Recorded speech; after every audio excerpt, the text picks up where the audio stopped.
Guys چلو چلتے ہیں یوٹیوب پہ دیکھتے ہیں ایک دی گریٹ ہسٹری آف اسلام. ایک کوشچن لوگ بار بار پوچھتے ہیں، اس سب کا سورس کیا ہے؟ یہ سب لاتے کہاں سے ہو؟ کوہستانی بھائی، اس کا سورس کیا ہے؟ کہ آخر ہماری ان ساری باتوں کا سورس کیا ہے؟ یہ ہمارا سورس، یہ صرف ہمارا نہیں، پوری اسلامک ہسٹری کا سورس یہی کتابیں ہیں. تاریخ طبری، ابن اسیر، ابن کثیر اور ابن خلدون اور بھی بہت ساری کتابیں. پوری دنیا میں آلموسٹ انہی کتابوں پہ اسلام کی ہسٹری سمجھا جاتا ہے. لیکن میرے خیال میں اس سے بھی بڑا کوشچن یہ ہونا چاہیے کہ آخر اسلام کی ہسٹری کے ان کتابوں کا سورس کیا ہے؟ یہ ساری بڑی بڑی بکس آخر آئی کہاں سے؟ ان بکس اور ان کے لکھنے والے اسکالرز کی سٹوری بہت ہی انٹرسٹنگ ہے.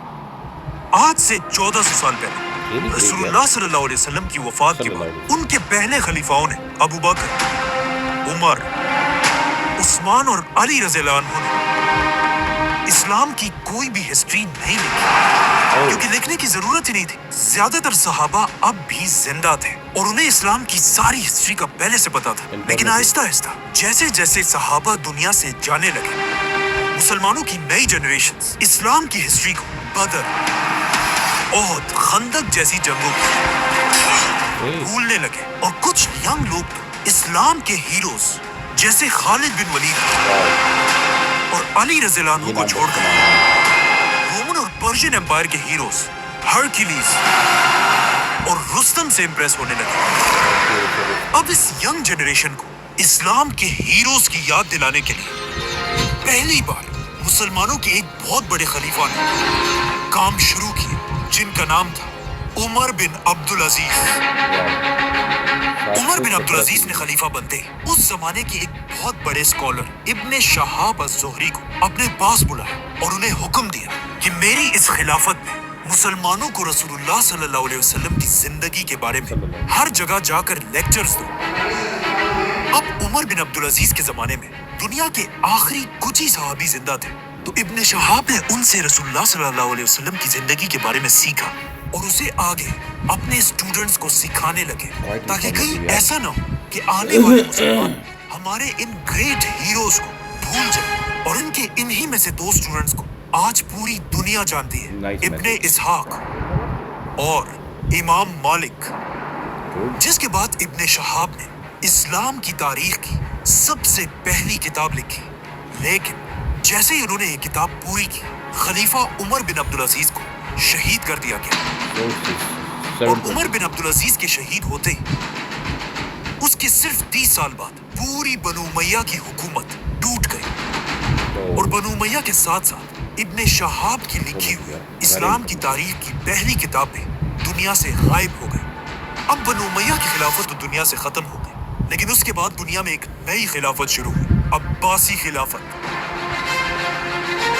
اب عباسی خلافت میں بھی بنو امیہ کی طرح بہت ساری خرابیاں تھیں، لیکن ان میں ایک بات ایسی تھی جسے کوئی بھی ڈینائی نہیں کر سکتا. عباسی علم، نالج سے اتنی محبت کرتے تھے کہ اسے حاصل کرنے کے لیے وہ کسی بھی حد تک جا سکتے تھے. یہاں تک کہ ایک عباسی بادشاہ نے رومن امپائر سے ایک بہت بڑی جنگ صرف افلاطون کی ایک کتاب کے بدلے میں ختم کر دی تھی. عباسی خلافت کے بادشاہ منصور نے بنو امیہ کے کیپٹل کو ختم کر کے دنیا میں مسلمانوں کا ایک نیا کیپٹل بنایا، بغداد.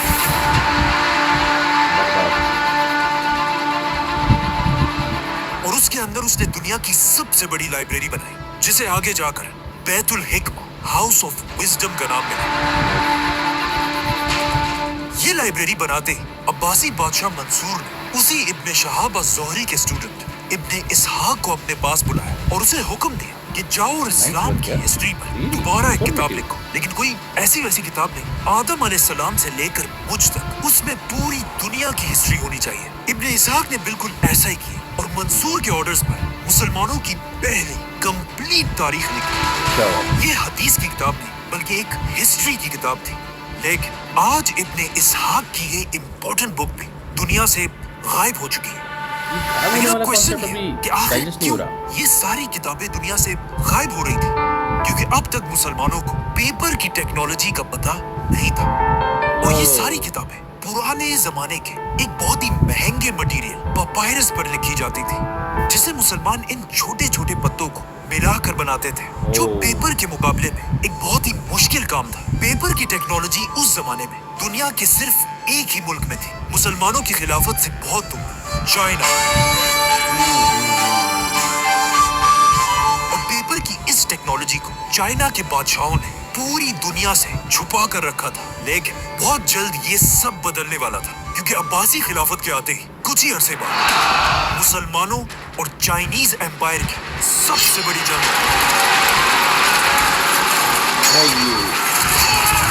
جس میں مسلمانوں کی فوج نے آسانی سے پوری چائنیز فوج کو کرش کر دیا اور ہزاروں چائنیز سولجرز کو اپنا قیدی بنا لیا۔ اب کہا جاتا ہے انہی چائنیز قیدیوں میں کچھ لوگ ایسے تھے جنہیں پیپر بنانے کی ٹیکنالوجی کا اچھی طرح پتا تھا، اور یہاں سے مسلمان پہلی بار ان چائنیز قیدیوں سے پیپر بنانے کی ٹیکنالوجی سیکھنے لگے۔ لیکن پہلے مسلمانوں کو اس کی امپورٹنس کا اتنا پتہ نہیں تھا، لیکن پھر آخر عباسی خلافت کا سب سے بڑا بادشاہ آیا، جس کا نام تھا ہارون رشید۔ اور ہارون رشید کو پیپر کی ٹیکنالوجی کی طاقت کا اچھی طرح پتا تھا، اسی لیے اس نے بغداد میں دنیا کی سب سے بڑی پیپر بنانے کی فیکٹری بنائی، جس کے ساتھ ہی دنیا میں ایک نیا دور شروع ہوا جسے آج تک لوگ یاد کرتے ہیں، اسلامک گولڈن ایج۔ جی S T income tax. Haroon Rashid نے ہاؤس آف وزڈم کے بالکل پاس دنیا کی سب سے بڑی پیپر کی فیکٹری بنائی، جہاں پانی کی مشین سے ڈیلی ہزاروں پیپرز بنائے جاتے تھے۔ یہ دنیا کی سب سے بڑی پیپر فیکٹری تھی، اور یہ اتنی بڑی بات تھی کہ یورپ میں پہلی پیپر کی فیکٹری مسلمانوں سے 300 سال بعد بنائی گئی تھی۔ اب اسی پیپر کی ٹیکنالوجی کی وجہ سے کتابیں غائب ہونے کی ٹینشن ختم ہو چکی تھی، کیونکہ جو بھی کتاب ہاؤس آف وزڈم میں لکھی جاتی تھی اسے اسی پیپر مارکیٹ میں کاپی کر کر کے پوری دنیا میں پھیلایا جاتا تھا۔ اسی لیے اسلامک گولڈن ایج میں ہر طرف اسکالرز ہزاروں کتابیں لکھنے لگے، جن میں سے بہت سارے آج تک دنیا میں موجود ہیں، اور کہا جاتا ہے اس زمانے میں اسکالرز کی اتنی عزت ہوتی تھی جتنی آج رونالڈو یا میسی کی ہو۔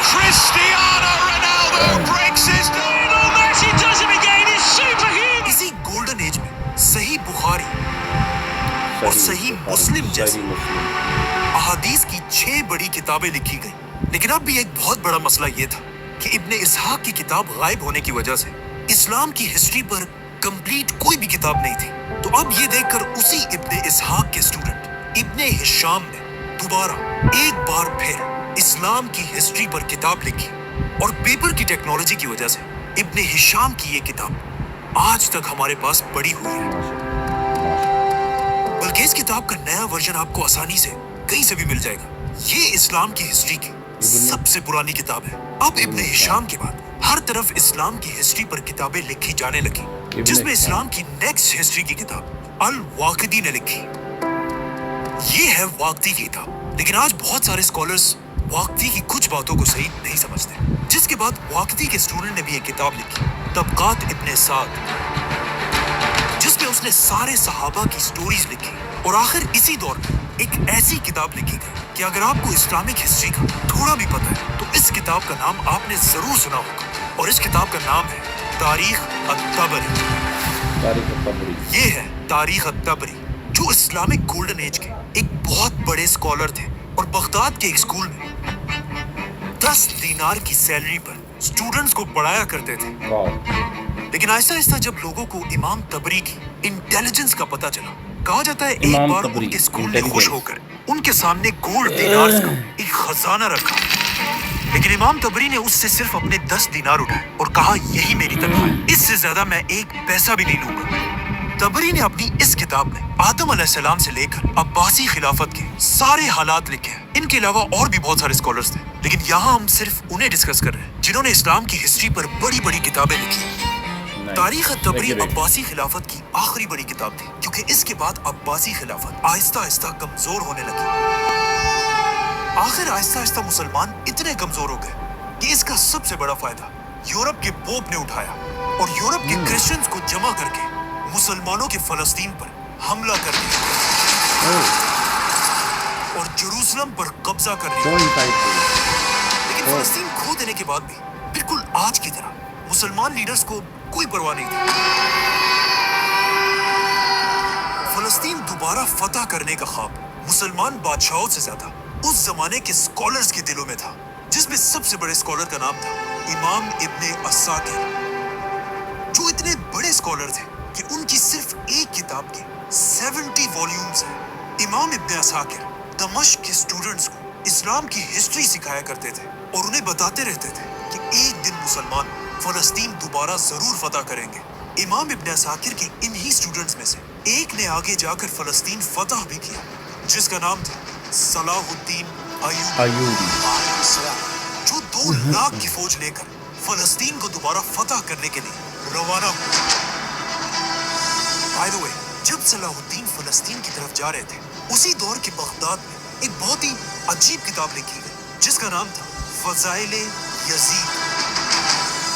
اس کتاب میں یزید کو اسلام کے ایک بہت بڑے ہیرو کی طرح پریزنٹ کیا گیا تھا اور ایسا دکھایا گیا تھا کہ یزید سے زیادہ نیک انسان تو کوئی ہے ہی نہیں. اور یہ کتاب اتنی فیمس ہوئی کہ کچھ مسلمان واقعی میں یزید کو اسلام کا ہیرو ماننے لگے. لیکن جیسے ہی اس کتاب کی خبر اس وقت کے سب سے بڑے سنی عالم امام ابن جوزی تک پہنچی، وہ اس بات سے ڈرنے لگے کہ کہیں ایسا نہ ہو کہ آگے جا کر مسلمان یزید کو اسلام کا ہیرو ماننے لگے. جس کے بعد امام ابن جوزی نے یزید کی حقیقت دنیا کے سامنے رکھنے کے لیے اپنی ایک بہت بڑی کتاب لکھی اور یزید کو ہمیشہ کے لیے ایکسپوز کر دیا. اب جب یہاں یہ سب ہو رہا تھا، وہاں صلاح الدین ایوبی نے آخر پورے فلسطین کو فتح کر دیا اور مسجد اقصی پر اسلام کا جھنڈا لہرایا، جس کی وجہ سے آج تک صلاح الدین کو پوری دنیا یاد کرتی ہے. Warrior Saladin conquered the Crusaders. اب صلاح الدین کی اس فوج میں بھی ایک بہت بڑے اسکالر تھے، امام ابن اسیر، جنہوں نے لڑنے کے ساتھ ساتھ اسلام کی ہسٹری پر ایک بہت بڑی کتاب لکھی تھی. اور یہ ہے ان کی کتاب جس میں انہوں نے صلاح الدین کی جنگوں کے ساتھ ساتھ انڈیا پر حملہ کرنے والے پہلے مسلمان بادشاہ کی کہانی بھی لکھی، سلطان شہاب الدین غوری. مطلب ابن اسیر کے دور میں مسلمان فلسطین، انڈیا، ہر طرف صرف جیت رہے تھے. لیکن اس کتاب کے بالکل آخر میں مسلمانوں کی اصل تباہی کا وقت شروع ہوتا ہے اور مسلمانوں کو تباہ کرنے والے بادشاہ کا نام تھا چنگیز خان. آپ ایکسپورٹ کرنا چاہتے ہیں لیکن آپ کو من میں ڈر ہے، اور وہ ڈر صلاح الدین ایوبی کے کچھ ہی عرصے بعد چنگیز خان منگولیا سے مسلمان علاقوں کی طرف بڑھنے لگا اور ایک ایک کر کے ہر مسلمان سٹی کو چلانے لگا. اور یہ علاقے فتح کرتے کرتے آخر چنگیز خان کا پوتا Hulagu Khan Islamic golden age کے سینٹر بغداد تک پہنچا. کہا جاتا ہے اس وقت تک اسلامک گولڈن ایج اتنی خراب ہو چکی تھی کہ لوگ سائنس اور نالج کو چھوڑ کر ایک دوسرے کے ساتھ عجیب عجیب باتوں پر بحث کرتے تھے. مطلب جب ہلاکو خان تیزی سے بغداد کی طرف بڑھ رہا تھا، بغداد کے اندر مسلمانوں کی یہ بحث چل رہی تھی کہ ایک سوئی کی نوک پر کتنے فرشتے بیٹھ سکتے ہیں. حضرت عیسیٰ علیہ السلام کیسی روٹی کھایا کرتے تھے، اور آف کورس شیعہ سنی کی آپس کی بحث. اور جب مسلمان آپس میں ان بحثوں میں بزی تھے، ہلاکو خان کی فوج بغداد میں داخل ہوئی اور شیعہ سنی کو دیکھے بغیر سب کو مسلمان سمجھ کر سب کی گردنیں اڑا دی. کہا جاتا ہے ہلاکو خان نے بغداد میں اتنے مسلمان مارے تھے کہ بغداد کے دریا کا کلر مسلمانوں کے خون کی وجہ سے کئی دنوں تک بالکل ریڈ تھا. اور آخر سب کو مارنے کے بعد ہلاکو خان کی فوج دنیا کی سب سے بڑی لائبریری ہاؤس آف وزڈم کے دروازے تک پہنچی اور اسے آگ لگا کر اس کی ساری کتابوں کو دریا میں پھینک دیا. اور یہ اتنی زیادہ کتابیں تھیں کہ ان کتابوں کی انک کی وجہ سے اب بغداد کا دریا ریڈ کی بجائے کئی دنوں تک بلیک کلر کا ہو گیا. اور پھر ہلاکو خان نے بغداد کی ساری پیپر بنانے کی فیکٹریوں کو آگ لگا دی اور اس طرح اسلامک گولڈن ایج ختم ہو گئی اور مسلمانوں کی 400 سال کی محنت بغداد کے دریا میں بہہ گئی. اور مسلمان اتنے کمزور ہوئے کہ مسلمان اسکالرز کے پاس بھی لکھنے کے لیے پیپر بھی نہیں تھا